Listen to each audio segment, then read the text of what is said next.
సుమన్ టీవీలో మీ business promotions కోసం ఈ కింది నెంబర్ను సంప్రదించగలరు.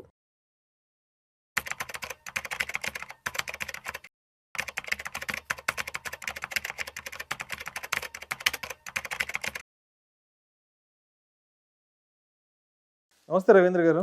నమస్తే విష్ణు గారు. రవీంద్ర గారు, మొన్న 2 డేస్ బ్యాక్ నాకేదో ఒక ఆర్టికల్ పంపించారు మీరు. క్రెడిట్ కార్డు బిల్లు 12 లక్షలు కట్టాడని ఇన్కమ్ ట్యాక్స్ డిపార్ట్మెంట్ నుంచి నోటీసులు వచ్చింది. తర్వాత విషయం కోర్టు దాకా వెళ్ళింది. కోర్టు ఏం చెప్పిందంటే ఏంటంటే ఏదో ఒక ఆర్టికల్ పంపించారు. ఏంటి అసలు 12 లక్షలు కట్టాడని నోటీసులు రావడం ఏంది? విషయం కోర్టు దాకా వెళ్ళి అక్కడేం జరిగింది అసలు? అంటే ఇది ఢిల్లీలో జరిగిందండి. ఒక సాఫ్ట్వేర్ ఎంప్లాయీ 2 ఇయర్స్ పాటు తన ఇన్కమ్ తక్కువే ఉంది. బట్ కన్సిక్యూటివ్గా 2 ఇయర్స్, ఒక ఇయర్ 4 lakhs, ఇంకో year 7 lakhs credit card bill కట్టాను. సో ఇన్కమ్ ట్యాక్స్ డిపార్ట్మెంట్ వాళ్ళు తనకి 4 lakhs, 7 lakhs నువ్వు బిల్లు కట్టావు, సో ఇదంతా నీ ఇన్కమ్ అని చెప్పేసి 4 lakhs, ఈ 7 lakhs రెండు 11 లక్షలు, 4.5, 7.5 యాక్చువల్గా 12 లక్షలు మొత్తం నీది ఇన్కము, నువ్వు ఇన్కమ్ ట్యాక్స్లో ఫైల్ చేయలేదు అని చెప్పేసి ఆ 12 లక్షల మీద అన్ఎక్స్ప్లెయిన్ ఇన్కమ్ కింద సెక్షన్ 69 కింద 12 లక్షల మీద 30%, 3,60,000, మళ్ళీ ఇంకో 30% పెనాల్టీ, దగ్గర మళ్ళీ ఒక 7-8 లక్షల నుంచి 10 లక్షల దాకా ట్యాక్స్ వేశారు. 12 లక్షల క్రెడిట్ కార్డు బిల్లు కడితే అది కూడా 2 ఇయర్స్ టైంలో 10 లక్షల దాకా ట్యాక్స్ కట్టమని డిపార్ట్మెంట్ నోటీసులు ఇష్యూ చేసింది. సో ఇంకా తనకి వేరే ఆప్షన్ లేక ట్రిబ్యునల్కి వెళ్ళారు.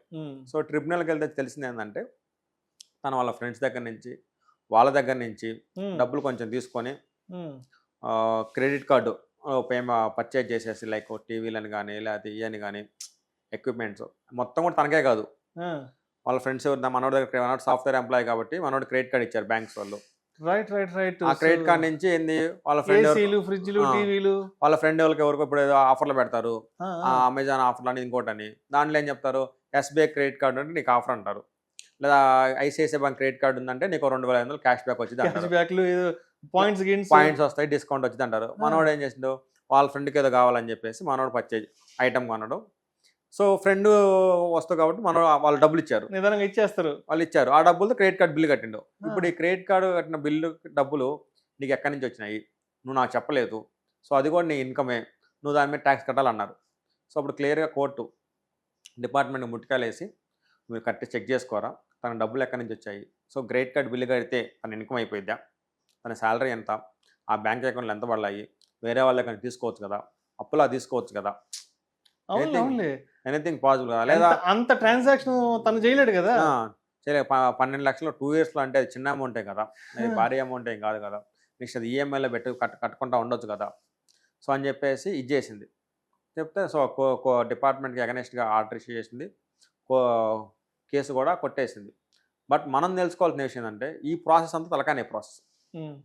వాళ్ళ చుట్టూ తిరగటం, డిపార్ట్మెంట్కి రిప్లైలు ఇవ్వటం, అప్పిలేట్కి వెళ్ళటం, మళ్ళీ అక్కడ సీఏని పెట్టుకోవటం, వాళ్ళ ఫీజులు ఇవ్వటం.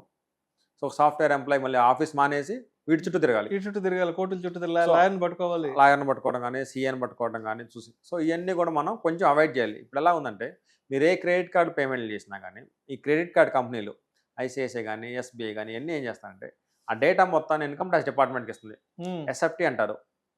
ఆ ఎస్ఎఫ్టీ రిటర్న్స్ ఫైల్ చేసేసి స్పెసిఫైడ్ ఫైనాన్షియల్ ట్రాన్సాక్షన్స్ కింద ఈ పర్సన్, ఎగ్జాంపుల్ నేను రవీంద్ర అనే పర్సన్, నా క్రెడిట్ కార్డు బిల్లు వీళ్ళు 15 లక్షలు కట్టిండు, చూడు ఈ పరిస్థితి, ఈ పని చూడు అని చెప్తే ఇన్కమ్ ట్యాక్స్ డిపార్ట్మెంట్ వెంటనే నువ్వు 15 లక్షల క్రెడిట్ కార్డు బిల్లు కట్టావు, నీకు ఇన్ని డబ్బులు ఎక్కడి నుంచి వచ్చాయి, నువ్వు ఇన్కమ్ ట్యాక్స్ ఎంత ఫైల్ చేస్తున్నావు, నీ ఇన్కమ్ ఎంత వచ్చిందని చెప్పేసి క్వశ్చన్ చేయడం స్టార్ట్ అయింది. సో అలాగా మనం యాజ్ మచ్ పాసిబుల్ యాజ్ మన క్రెడిట్ కార్డుని వేరే వాళ్ళకి ఇవ్వకుండా ట్రై చేయాలి.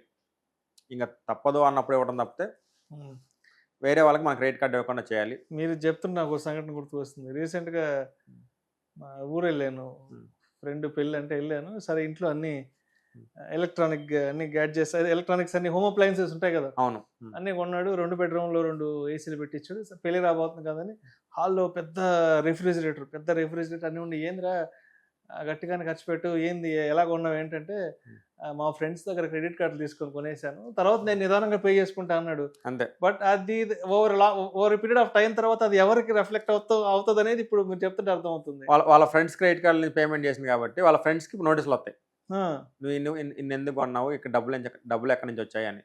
సో అలాగా మన క్రెడిట్ కార్డులు వేరే వాళ్ళకి ఇచ్చేటప్పుడు చాలా కాషియస్గా ఉండాలి.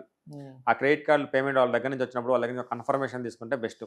ఇలా ఈ పేమెంట్ నీకు ఎందుకు ఇచ్చాను, ఆ పర్చేజ్ ఐటమ్ నా కోసం నువ్వు కొన్నావు, టీవీ కానీ, ఫ్రిడ్జ్ కానీ, లేకపోతే సమ్మర్ కాబట్టి ఎయిర్ కండిషనర్ కానీ అది నా కోసం కొన్నావు అని చెప్పేసి ఆ కన్ఫర్మేషన్ తీసుకోవటం.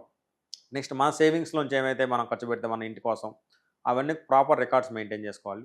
ఒకవేళ రేపు డిపార్ట్మెంట్ అడిగితే ఇమీడియట్గా మీరు డేటా సబ్మిట్ చేస్తే మళ్ళీ అది కేసు కోర్టు దాకా పోకుండా ఉండిద్ది. మీకు టైము, ఎనర్జీ, మనీ అన్నీ సేవ్ అవుతాయి. బట్ క్రెడిట్ కార్డ్ ట్రాన్సాక్షన్ మాత్రం తస్మాత్ జాగ్రత్త అని చెప్పాలి.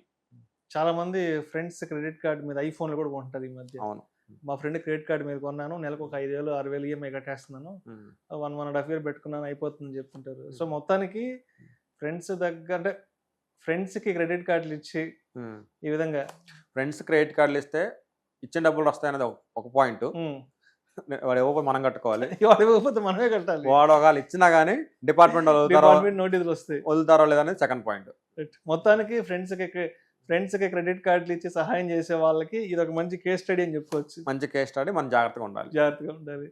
అంటే ఇప్పుడు దాని మీద మనం కొన్నావా మన ఫ్రెండ్ కొన్నాడని అది తెలియదు, వాడికి తెలియదు, వాడికి అనవసరం. అవును, వాడికి అనవసరం. కార్డు మంది, మన పేరు మీద ఉంది, మన ఆధార్ కార్డు మీద ఉంది, మన పాన్ కార్డు మీద ఉంది కాబట్టి అవును, దాంట్లో ఏ ట్రాన్సాక్షన్ జరిగినా అది మందే. మనకి ట్రీట్మెంట్ చేస్తారు డిపార్ట్మెంట్.